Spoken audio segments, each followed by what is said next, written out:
નમસ્તે વિદ્યાર્થી મિત્રો, આપણે અગાઉ ભૂલી ગયા પછી એ એકાંકીની અંદર લેક્ચર 2ની અંદર આપણે ચર્ચા કરી હતી કે જે મનીષાએ જે સુરતી કુટુંબને રીંછના ઓગણામાંથી બચાવ્યું છે એ પરાક્રમ એને બિરદાવવા માટે એના જે પિતા છે એ અહીં અભિનંદન આપવા માટે પધારી રહ્યા છે. તો બીજી બાજુ સલોની અને કનોજ અહીં મનીષા અને નરેનને બંનેને ભેગા કરવા માટે અહીં એક ભૂમિકા તૈયાર કરી રહ્યા છે.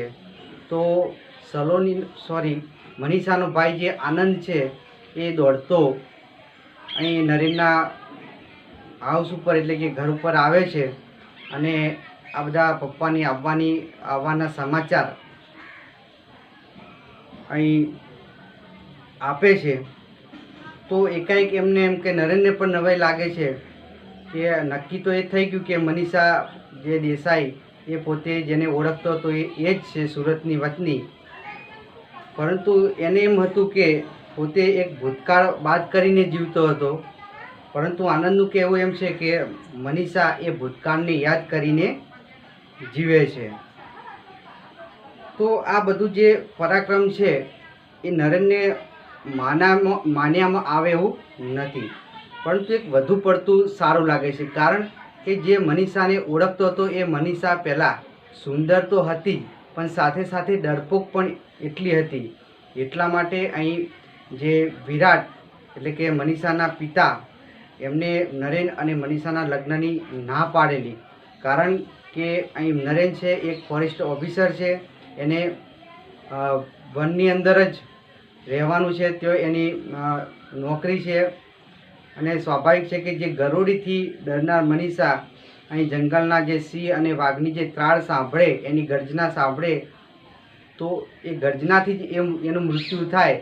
તો એવું અહીં વિરાટ વિચારે છે કે નરેન્દ્ર કુમારને અહીં વિધુરનું જીવન ગાળવું પડે, માટે એવું નથી ઈચ્છતા. એટલા માટે એમને અહીં બંનેની લગ્નની ના પાડી હતી.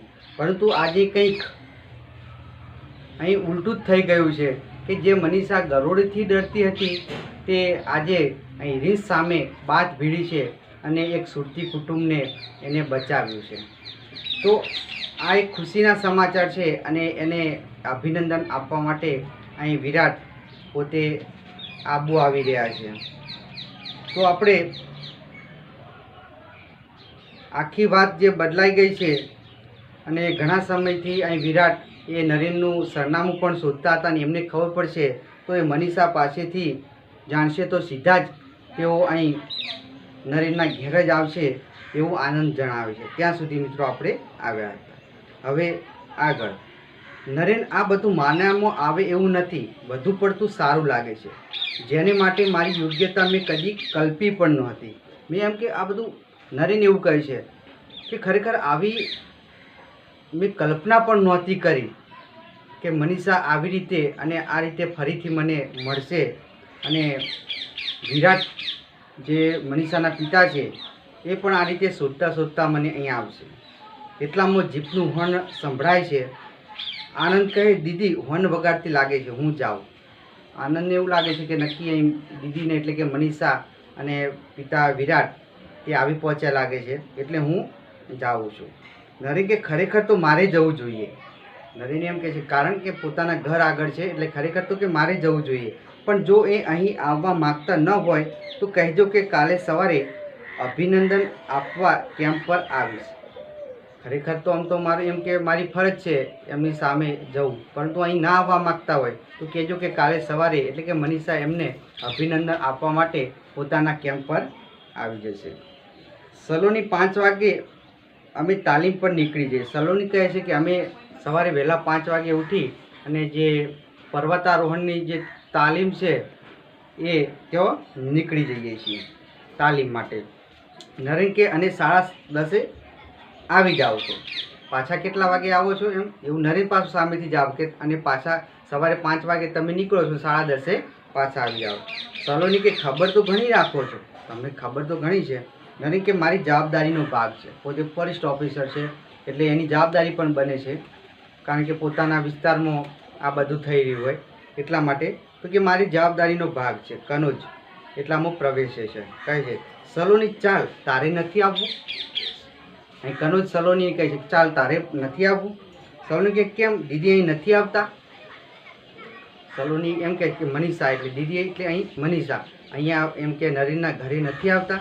કનોજ કે એ આવે છે પણ હું અને આનંદ વિરાટ બાબુને ગેસ્ટ હાઉસમાં મૂકવા જઈએ. એ તો આવે જ છે અહીંયા, પરંતુ કનોજ શું કહે છે કે હું અને આનંદ બંને જે વિરાટ બાબુ છે મનીષાના પિતા અને આનંદના પણ પિતા થાય, તો એમને ગેસ્ટ હાઉસ એટલે મહેમાન ઘર ત્યાં મૂકવા જઈએ છીએ. સલોની કે એમને નરેનભાઈ વિશે કશી ખબર નથી. વિરાટ બાબુને એમ કે નરેનભાઈ વિશે કંઈ ખબર નથી. કનોજ કે દીદીએ કશું કહ્યું નથી. મનીષા એમ કે હજુ સુધી એમને કંઈ જણાવ્યું નથી. સલોની તો જીપ અહીં કેમ લાવ્યા. તો પછી એમ કે તમે જીપ અહીં કેમ લાવ્યા. કનોજ કે આનંદ અને તને લેવા.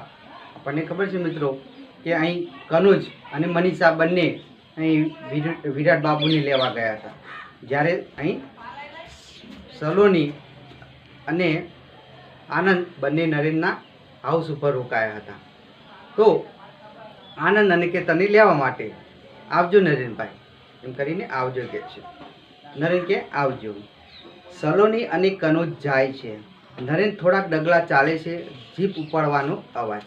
અરે એક માણસ મૂકીને જીપ ઉપડી ગઈ.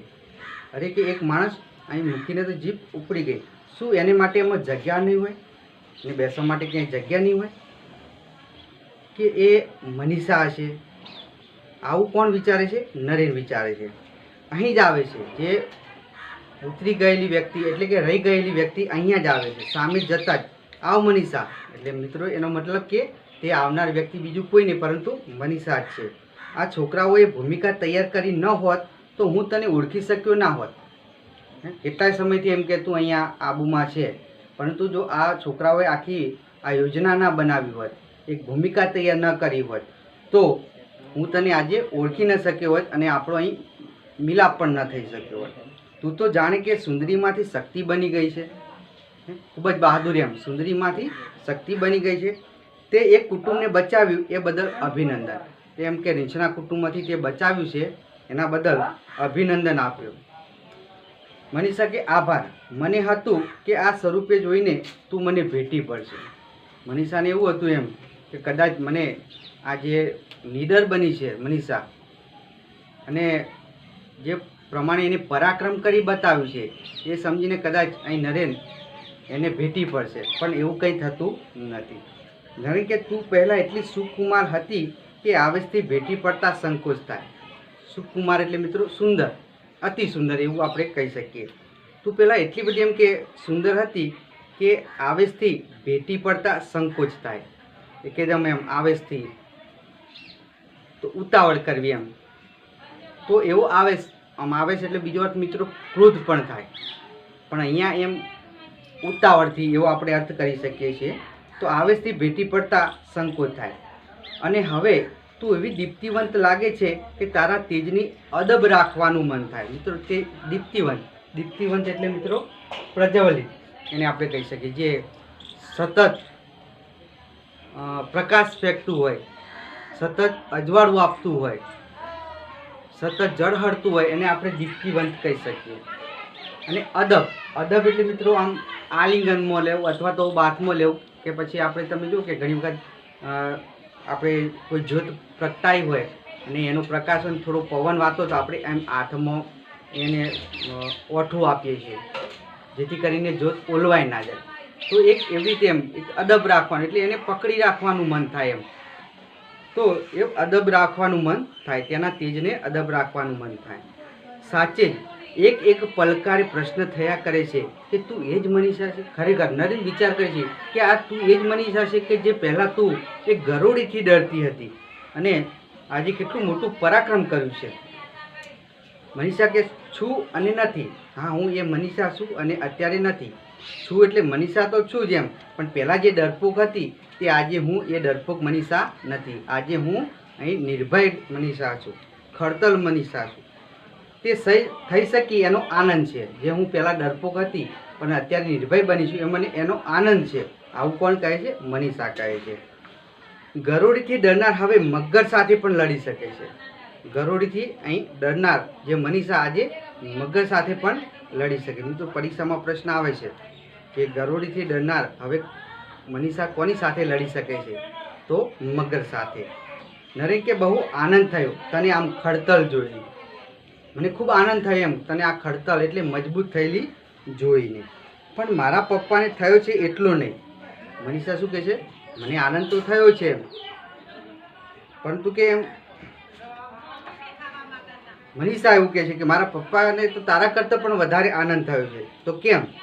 તો એમના પપ્પાએ શું કર્યું તે એમ એટલો આનંદ પ્રગટ થયો દેખાયો? તો જોઈએ આપણે કે બસ સ્ટેન્ડ પર એમણે મને ઊંચકી લીધી. બસ સ્ટેન્ડમાં તમે જુઓ કે જાહેર સ્થળ કહેવાય, કેટલી પબ્લિક હોય, કેટલાય લોકો હોય, છતાંય પણ મને ઊંચકી લીધી. મને બધા પેસેન્જરોને બતાવી અને ગાંડા માણસની જેમ મોટેથી બબડાટ કરે. મોટેથી બબડાટ કરવો એટલે ઊંચા અવાજથી બોલવું. બધા ભેગા થઈ ગયા અને એમને પોતાનું એક ઓડિયન્સ બનાવીને ભાષણ કર્યું. ઓડિયન્સ એટલે લોકો એકત્રિત કરવા. એક ઓડિયન્સ બનાવ્યું અને ભાષણ કરવા માંડ્યા. એમાં સાત્રનો પણ હવાલો આપ્યો. સાત્ર એટલે મિત્રો એક મહાન જે ફ્રેન્ચ વિચારક, એને સાત્ર કહેવામાં. તો એમનો પણ એમ કે સમાવેશ કરી દીધો. કહ્યું કે કાયર માણસ બહાદુર થઈ શકે છે. પરિશ્રમ એ જ પારસમણી આપણે સમજીએ છીએ મિત્રો. પુરુષાર્થ કરીએ તો જ આપણને પ્રારબ્ધ મળે છે. એટલે મહેનત જ મહત્ત્વની વસ્તુ છે. તો અહીં એવું આપણને સમજવા મળે છે એમ કે એને આવું કાર્ય કર્યું ત્યારે એને સફળતા પ્રાપ્ત થઈ. એટલે કાયર માણસ પણ, ડરપોક માણસ હોય, કાયર એટલે ડરપોક, એ પણ બહાદુર બની શકે છે. સુકુમાર શક્તિશાળી થઈ શકે છે. સુંદર પણ વ્યક્તિ હોય એ પણ શક્તિશાળી બની શકે છે. અને એમને એક શેર પણ બોલ્યા. કોણ બોલ્યું? અહીં પિતા. મિત્રો સમજો, પરીક્ષામાં આવું આવે છે કે કોણ કયું વાક્ય બોલે છે. તો અહીં વિરાટ શેર પણ બોલ્યા. શેર એટલે એક જે દુહા જેવો અહીં આપણે ભાગ કહી શકીએ, શાયરી જે કહીએ તેવું. અને એ પણ કવિ ઇકબાલનું નામ પણ તમે સાંભળ્યું છે કે ખુદી કો કર બુલંદ ઇતના, ખુદી કો कर बुलंद इतना कि हर तकदीर से पहले, खुदी को कर बुलंद इतना कि हर तकदीर से पहले खुदा बंदे से खुद पूछे बता तेरी रजा क्या है. રજા એટલે મિત્રો ઈચ્છા, મરજી. તો એમ પોતાની જાતને એટલું એમ એ સમજાવે છે કે એટલું એમ સક્રિય બનાવો કે ખુદ ભગવાન પણ તમને આવીને પૂછે કે બોલ તારી મરજી શું છે, તારી ઈચ્છા શું છે, તારે શું જોઈએ છે, હું આપી દઉં એમ. તો એવી રીતે એમ એવો શેર પણ આપ્યો. નરેન કે વાહ, હું ત્યાં હાજર હોત તો તારી પ્રશંસા સાંભળીને ધન્ય થઈ જા. નરેન પણ એમ કહે છે કે હું કદાચ ત્યાં હાજર હોત બસ સ્ટેન્ડ પર તો આ તારી પ્રશંસા અહીં તારા પિતાના મોઢેથી સાંભળી અને હું પણ પોતાની જાતને ધન્ય માનત. મનીષા કે અથવા મારા પપ્પાને સીધા દવાખાને લઈ જા, અથવા તો પપ્પાને દવાખાને લઈ જા. કેમ? આવેશ સમી જતા એ રડવા લાગ્યા. જે એક આવેશ હતો, એક આનંદ ઉભરો, આવેશ એટલે મિત્રો અહીંયા ઉભરો, એક આનંદનો જે ઉભરો છે એ ઉભરો શાંત થઈ, સમી જવું એટલે શાંત થઈ જવું, રૂઢિપ્રયોગ છે. સમી જવું, આવેશ સમી જવું એટલે આનંદ અહીં શાંત થઈ જવું. તો એ રડવા લાગ્યા અને એ તો અમે સોગંદ દઈને જીપમાં બેસાડી દીધા. કસમ આપી, સોગંદ આપી અને જીપમાં બેસાડી દીધા. નહીં તો છાપા માટે એક બીજા સમાચાર બનત કે દીકરીના પરાક્રમથી પાગલ બની ગયેલા પિતા અને એમનો આનંદ ખરેખર તો પોતે ખોટા પડ્યા તેનો હતો. આવો સમાચાર એમ એટલા બધા પોતે ખુશ થઈ ગયા હતા કે આપણે કહીએ છીએ કે ખુશીના અમારે પાગલ થઈ ગયા એમ.